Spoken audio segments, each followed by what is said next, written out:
Santé plurielle.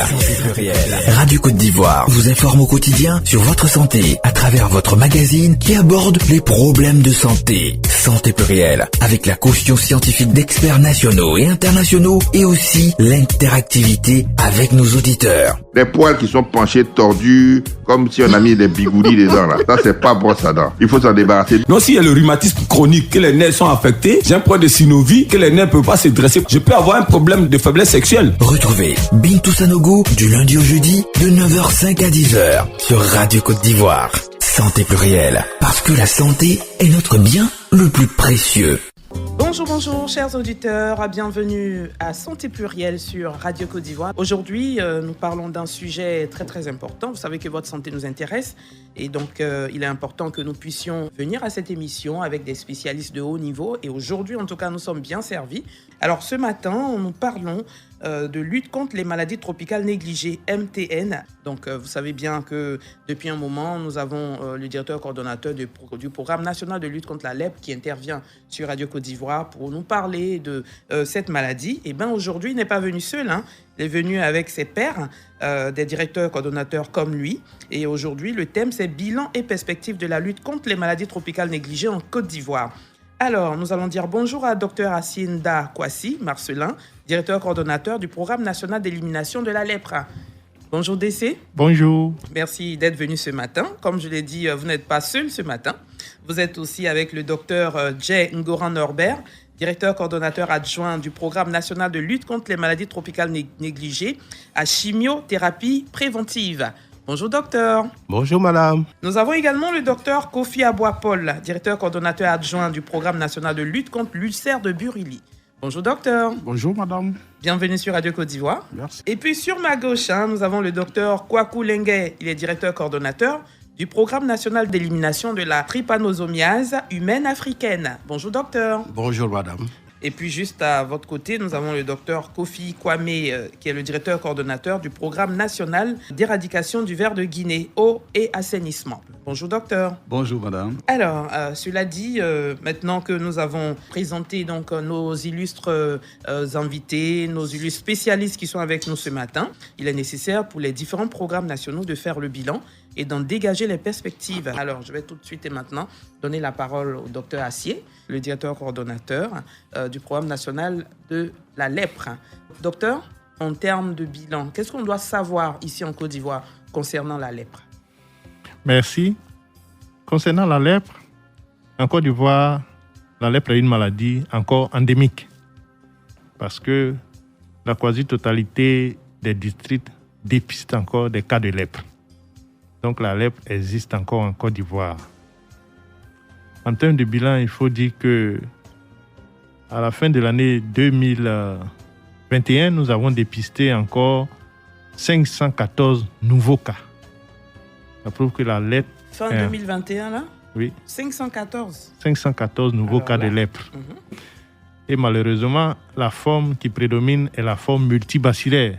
C'est la forme qui est plus contagieuse. Ça veut dire que le microbe de la lèpre continue de circuler dans nos communautés.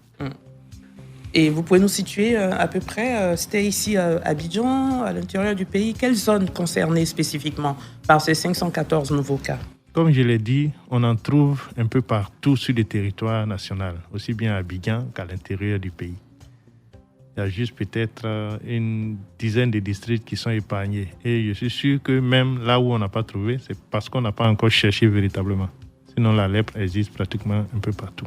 D'accord, ok. Donc, la lutte continue toujours. Oui. Et la sensibilisation surtout continue. Oui. D'accord. Juste après vous, docteur Assi, on va faire le même tour. On va donc nous tourner vers le docteur Jay Ngoran Norbert, au nom du programme national de la lutte contre les maladies tropicales négligées à chimiothérapie préventive. D'abord, présentez-nous le programme. On va présenter le programme de la lèpre parce que, bon, comme docteur Assi est un habitué, présentez-nous votre programme aux auditeurs qui nous suivent en ce moment. Ok, merci bien madame. Le programme national de lutte contre les maladies tropicales négligées s'occupe de 5 pathologies. Il y a la filario-lymphatique, ce qu'on appelle communément l'éléphantiasis. Il y a l'onchocercose, qui est la cécité des rivières. il y a la bilharziose, il y a les johéminthiases et il y a le trachome. Donc, les noms là sont lourds, hein? Voilà. Est-ce que vous pouvez simplifier ça c'est pour les pourquoi auditeurs? j'essaie de simplifier un peu. Généralement, l'onchocercose, c'est une pathologie qui est beaucoup connue.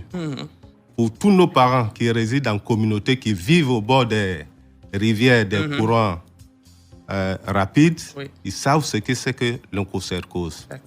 Pour ce qui est de la filariose lymphatique, comme vous le dites, c'est un peu chose, mais quand on dit éléphantiasis, ça on connaît. Au moins, vous connaissez. Bon, la schistosomiase, généralement à l'école, on a parlé de bilharziose. Quand les enfants pissent, ils pissent le sang. Le trachome, c'est une des maladies aussi qui va, dans son évolution, aboutir à la cécité. Et les vers de ventre, ça, au moins, tout le monde le connaît. On a souvent. Voilà les 5 pathologies que le Programme national de lutte contre les maladies tropicales négligées à chimiothérapie préventive adresse. D'accord. Le programme existe depuis quand? On veut le programme, bien connaître le programme. Le programme a été créé en 2016 par arrêté 889 du ministère de la Santé et du 16 décembre 2016. D'accord, ok. Alors, quelles sont les activités que vous menez généralement? Généralement, les activités du programme sont... On a 3 axes principaux. D'accord.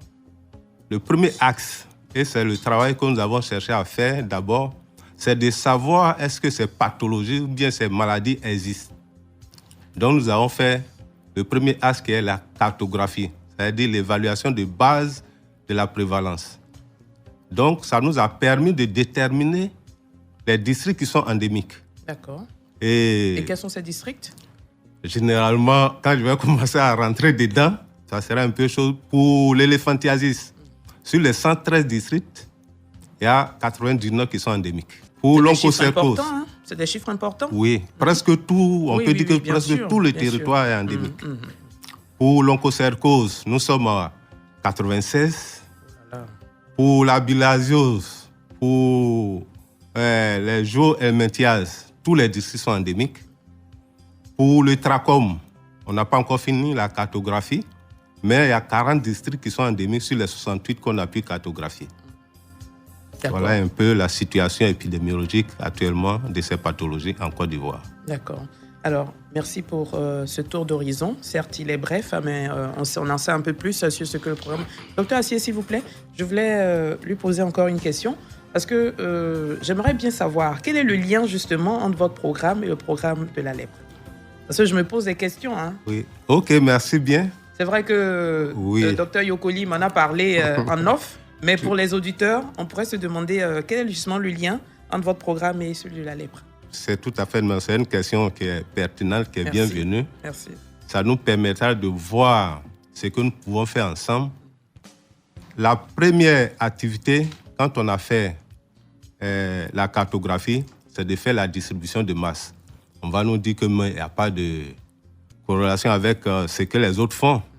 Mais en dehors de la distribution de masse des médicaments qui se fait gratuitement, il y a des cas qui se présentent déjà. Tout à l'heure, j'ai parlé de l'éléphantiasis. D'accord. L'éléphantiasis, c'est une complication.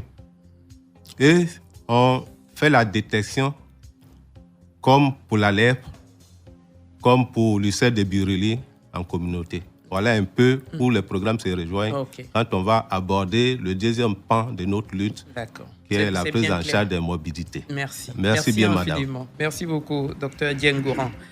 Alors, docteur Kofi Aboua-Paul, au compte du programme national de lutte contre l'ulcère de Buruli. C'est ça. Alors, présentez-nous le programme. Ok, merci. Merci, madame. Le programme national de lutte contre l'ulcère de Buruli existe depuis pratiquement, disons, 2005. Mais bien avant, il y avait des activités, mais c'était une autre dénomination. Et c'est donc un programme qui a pour mission de contribuer à la réduction des conséquences de la maladie. Mais qu'est-ce que c'est que l'ulcère de Buruli, lui? Merci. L'ulcère de Buruli, c'est une maladie de la peau. C'est comme ça qu'il faut comprendre déjà. C'est une maladie de la peau qui est due à un microbe. Oui. Un microbe qui est connu du monde scientifique. Donc, du coup, on balaye tout de suite déjà pour dire que ce n'est pas une maladie liée à la sorcellerie. D'accord. Contrairement à ce que les gens ont toujours pensé. C'est pas un sort qu'on lance. C'est pas un sort. C'est une maladie. Comme on l'entend ici sous nos cieux. Absolument. C'est une maladie due à un microbe qui est connu. D'accord. Et d'ailleurs, ce microbe est de la même famille que le microbe de la lèpre et de la tuberculose. D'accord. Voilà.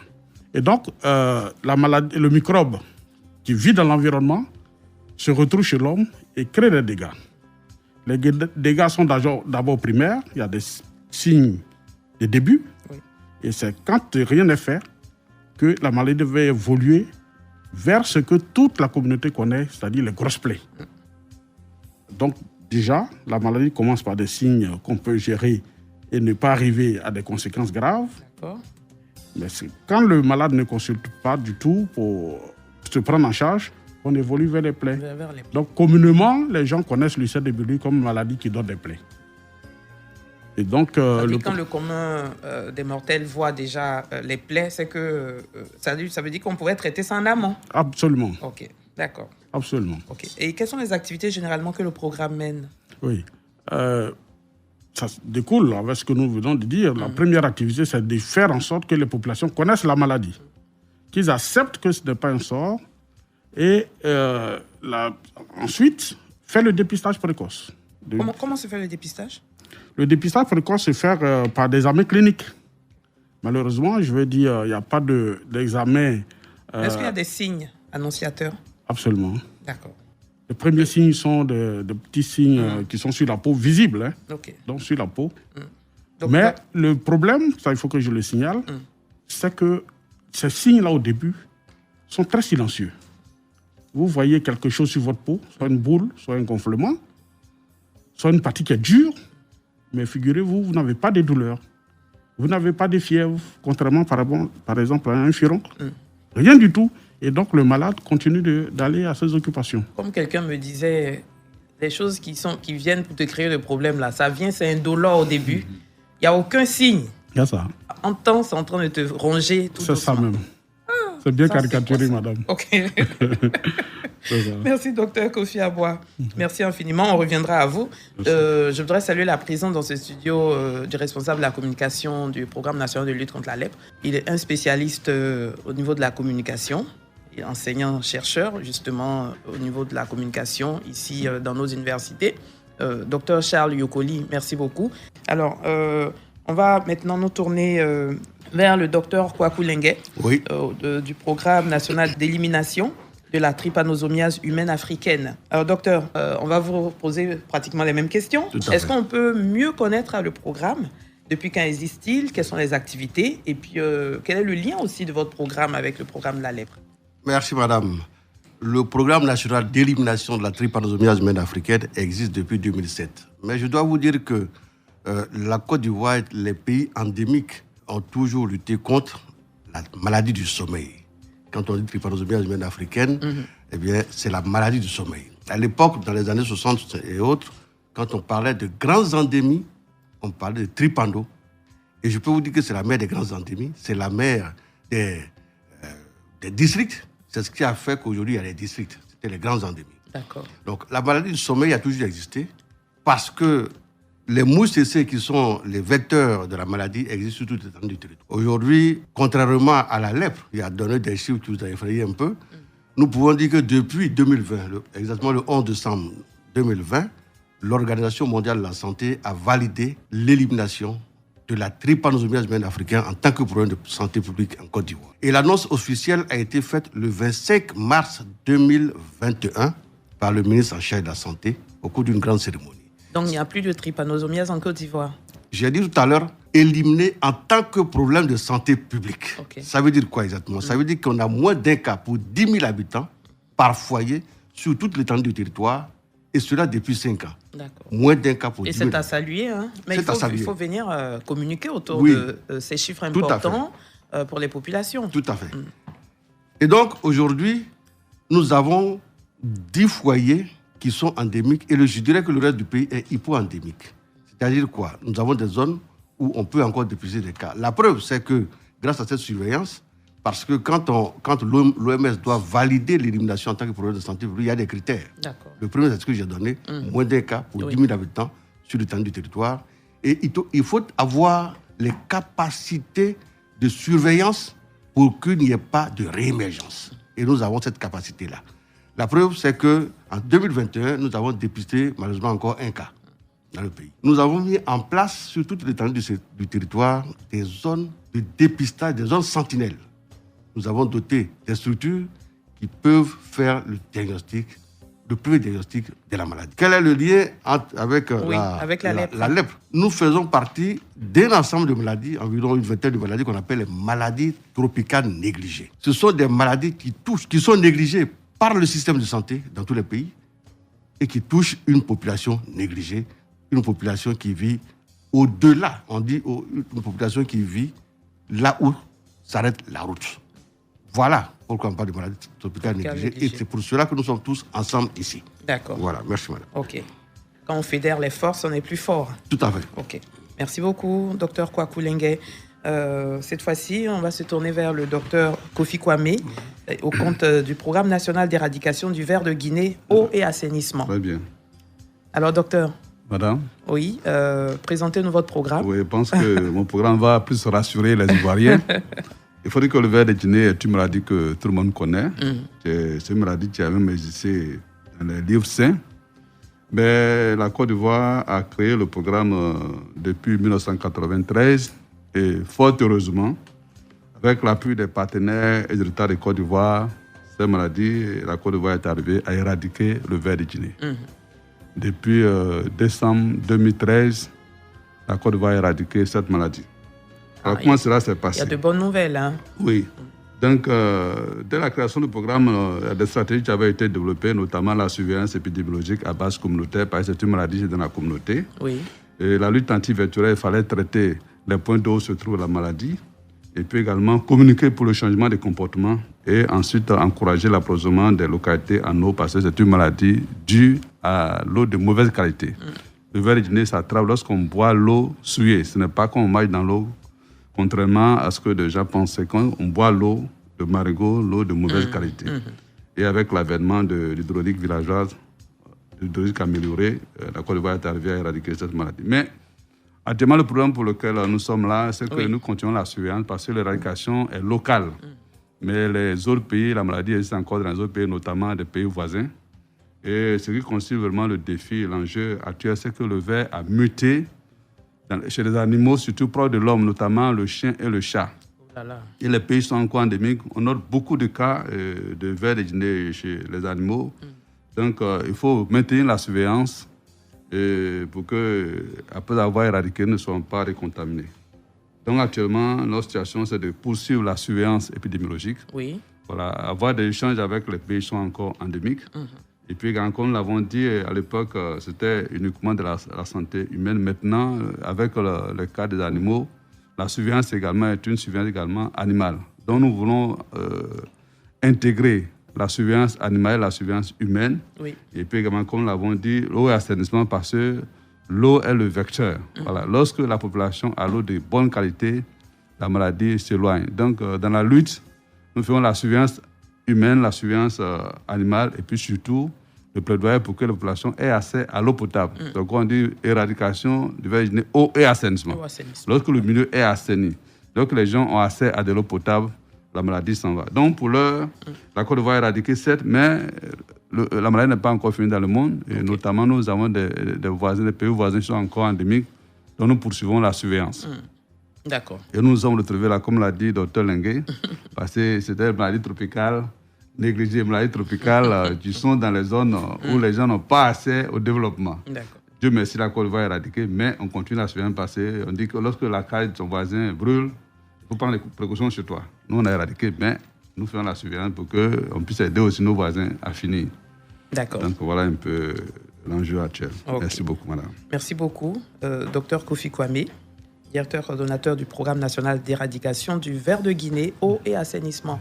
Alors, on va juste marquer juste une pause. Hein. On se retrouve tout à l'heure. Santé plurielle. Santé plurielle. Sur Radio Côte d'Ivoire. Santé plurielle. Parce que la santé est notre bien le plus précieux.